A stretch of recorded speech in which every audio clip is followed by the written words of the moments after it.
video we're going to discuss pruning the rambling rose, pruning, shaping, taking out diseased wood, basically generally treating a rambling rose. And the reason I'm specifically saying rambling rose as opposed to climbing rose is because they are very different, because a rambling rose flowers on its previous summer's growth and a climbing rose will flower on new growth, which means if you prune a rambling rose wrong, you will lose next year's flowers because it's going to flower on the stems that grew this summer.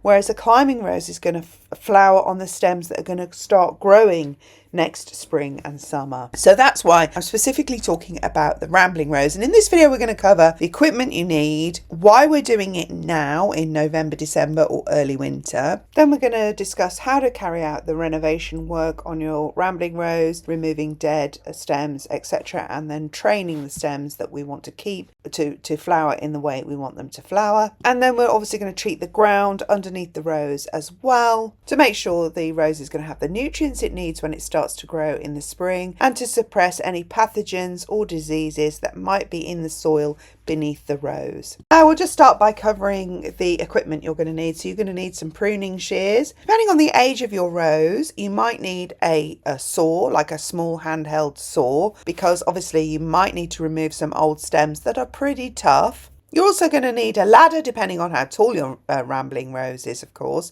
If it's new, you probably won't need one. And you're going to need like a rubble bag or a wheelbarrow or container, because we're going to take all our prunings away and our dropped leaves and everything. We're going to take them away. We don't want to leave any diseased leaves and branches on the ground, infecting the plant continually year after year. We're going to try and clean it every year. On that note, if you want to see how I organically treat my roses for black spot, because I'm not going to cover that in this video, otherwise it'll be too long, but I do have another video on that which I'll link below, and I did find it effective. But what I did notice is that even though it was effective, it must be done every year. All right, so we're pruning in November, December, because obviously there's going to be less leaves. The rose will start to drop its leaves now, and we can start to see the state of those branches and stems, and we can see which ones are diseased and which ones are, new, because we need to identify the new ones also, because these are going to be the ones that flower. So the first thing I'm actually going to do with mine is clear the base here.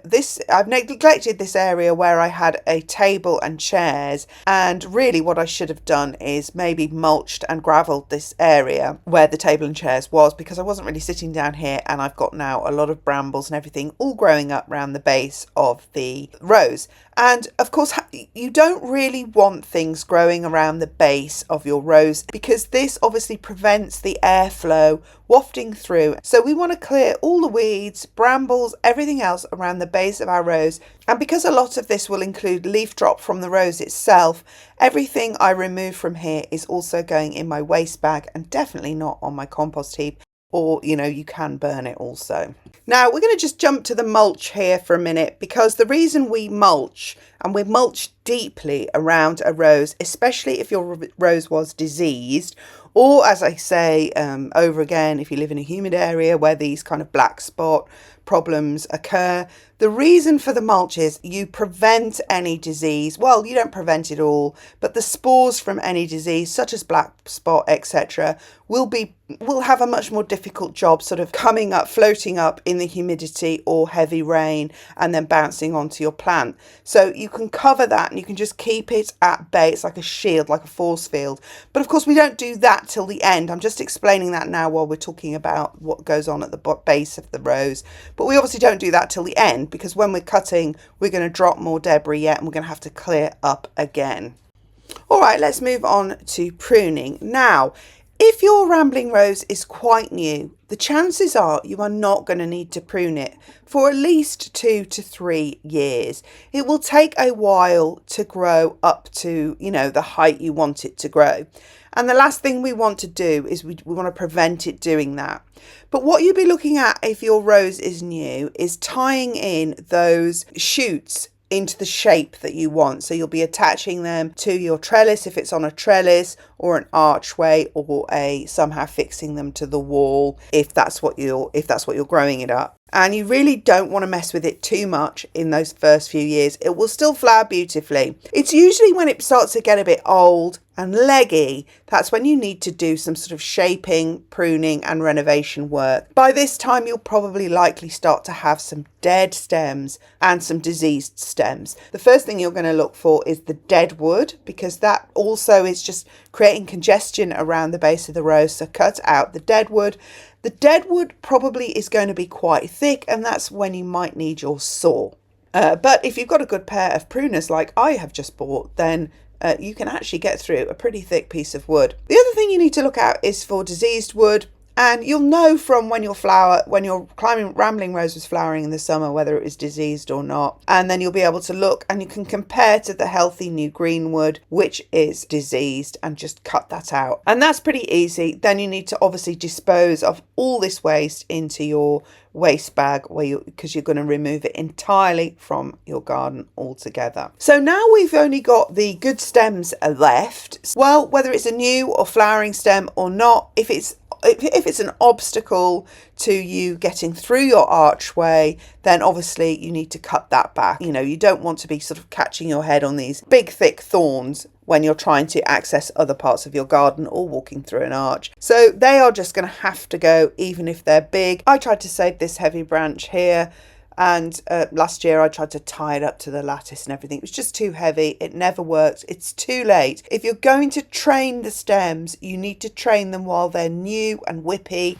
and bendy and full of sap. If they're 2 years old or more, forget it. They're just going to snap and then you're going to get disease, etc. And on that note, any branches that have snapped for whatever reason in the wind or whatever, just get rid of them, cut them right back, because where the snap is, you'll just get another vector for disease. So just get rid of those as well.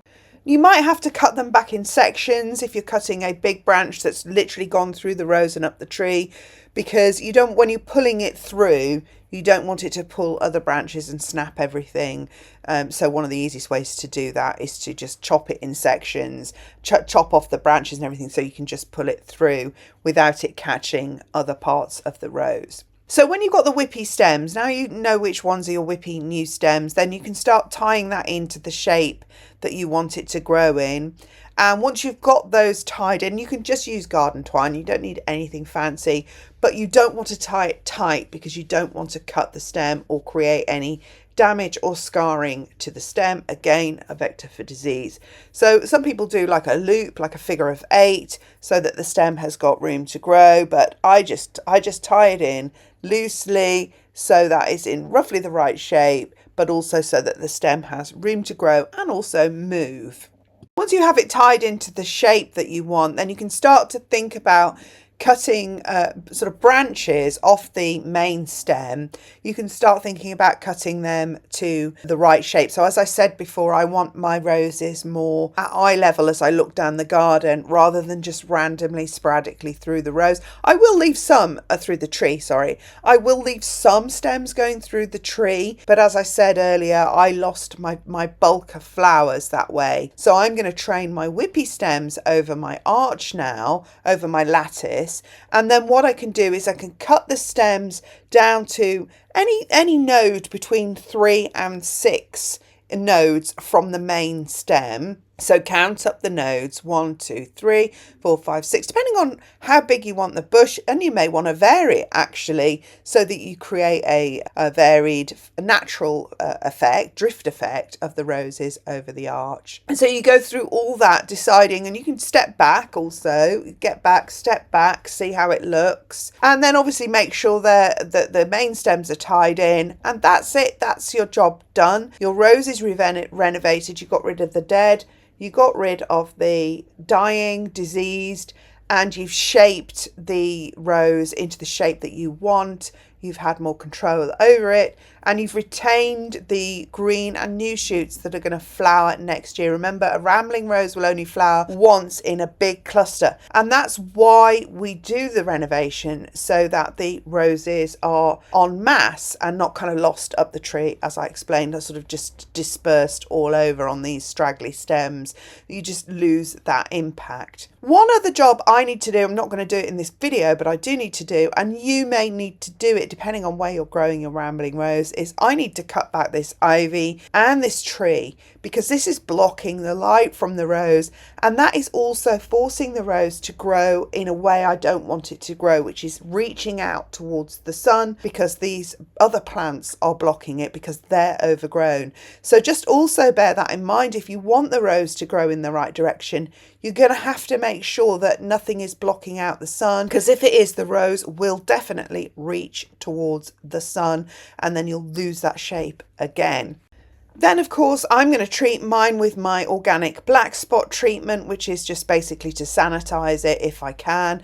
And I'll link that video below that I'm going to do, you know, my little liquid that I use. And then I'm going to mulch it. Now, the mulches, you can do anything you like. I'm going to use garden leaves because leaf mold is absolutely brilliant. Plus, that just saves you a job if you're cleaning up leaves constantly this time of year. Just keep piling them under your rose. They will break down and create a lovely garden mulch and a barrier between, obviously, the rose and the diseases that the spores of which may have infected the ground below.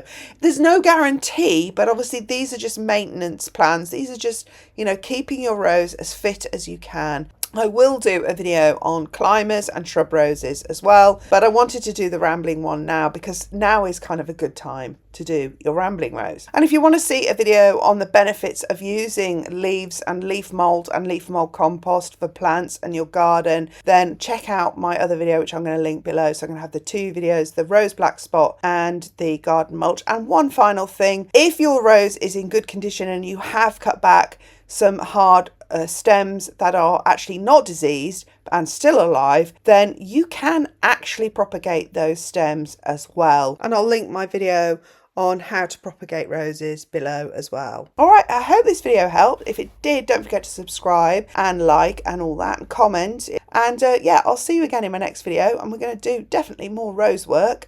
So see you again soon. Thanks for watching. Bye.